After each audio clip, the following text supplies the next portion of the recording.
Imagina a cena de um julgamento. O promotor, que é a pessoa que representa o Estado que montou toda a acusação, de repente ele se levanta e fala: "Meritíssimo, eu peço a absolvição do réu."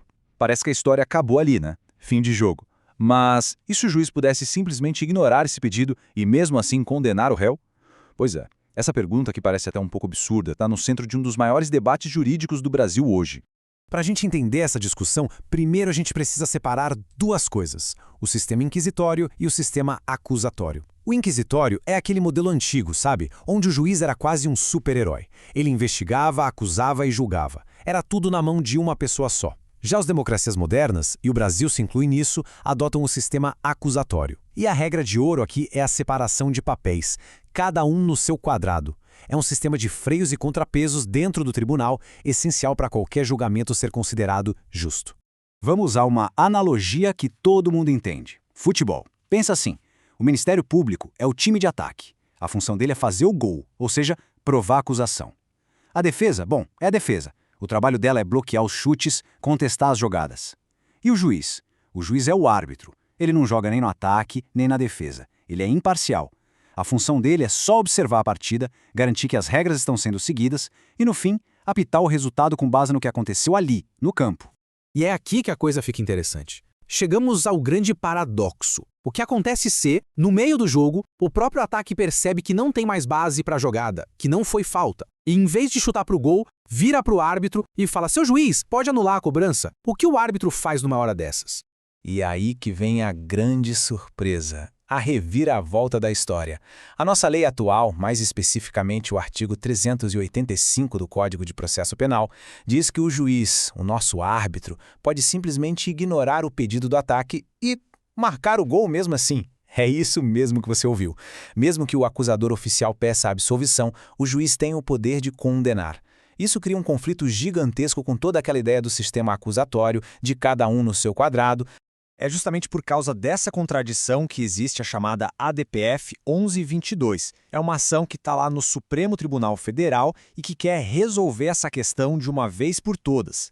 O argumento principal é bem claro: esse artigo 385 é um fantasma do passado, é uma peça que veio lá do sistema inquisitório e que simplesmente não faz mais sentido, não é compatível com a nossa Constituição de 1988. Beleza. Então, como é que se resolve esse impasse?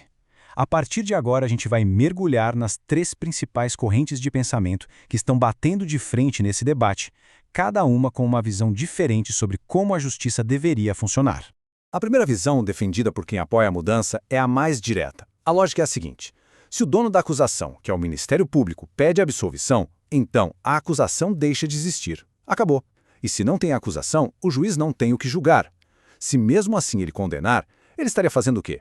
Estaria saindo da posição de árbitro e virando ele mesmo o acusador. Basicamente, ele estaria trocando de camisa no meio do jogo, o que distorce completamente o sistema.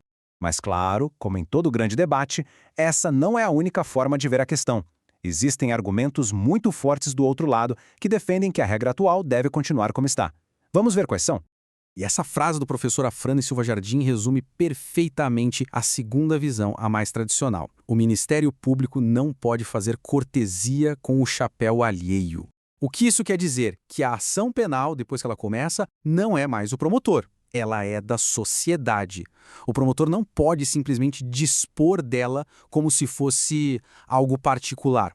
Quem defende essa ideia argumenta que, uma vez que o jogo começou, ele tem que ir até o final. A acusação oficial, aquela que dá início ao processo, a denúncia, é o que realmente importa. O pedido de absolvição lá no final seria visto só como uma opinião do promotor, não um ato que encerra o processo. O dever do juiz seria julgar o caso com base na acusação inicial e nas provas. Para essa corrente, se o promotor pudesse encerrar o caso sozinho, ele estaria, na prática, agindo como juiz, o que subverteria toda a lógica do judiciário. E aí, no meio desse cabo de guerra, surge uma terceira via, uma solução, digamos, intermediária. A proposta, que vem do professor Gustavo Badaró, diz o seguinte: olha, se o promotor retira a acusação, o juiz realmente não pode condenar, ok? Mas ele também não pode absolver. Por quê? Porque absolver significa analisar o mérito e dizer que a pessoa é inocente. Então o que acontece? O processo é extinto. Ele simplesmente morre ali, sem um resultado final, sem um vencedor ou perdedor. Então, para a gente resumir e ver o impacto prático disso. Na primeira visão, dos reformistas, o réu sai absolvido. Ponto final.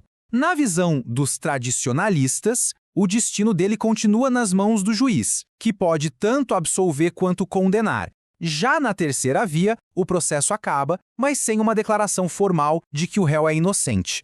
Cada um desses caminhos tem uma consequência gigantesca para a vida da pessoa que está sendo julgada. E veja bem, essa discussão toda não é só um detalhe técnico, uma coisa para advogado ficar discutindo.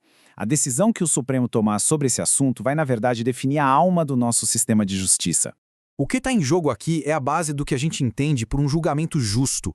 É sobre a separação de poderes dentro de um tribunal. É sobre como evitar que uma única figura, seja o juiz ou o promotor, tenha poder demais. E no fim das contas, é sobre garantir a imparcialidade do juiz e a independência do Ministério Público para que cada um possa cumprir seu papel da melhor forma possível. No fim das contas, a pergunta que fica é essa. Num sistema de justiça que se diz equilibrado, quem deveria ter o poder de dar a palavra final sobre uma acusação? O acusador, que foi quem deu início a tudo, ou o árbitro, que foi encarregado de julgar? A resposta para essa pergunta vai moldar, e muito, o futuro da justiça criminal no Brasil.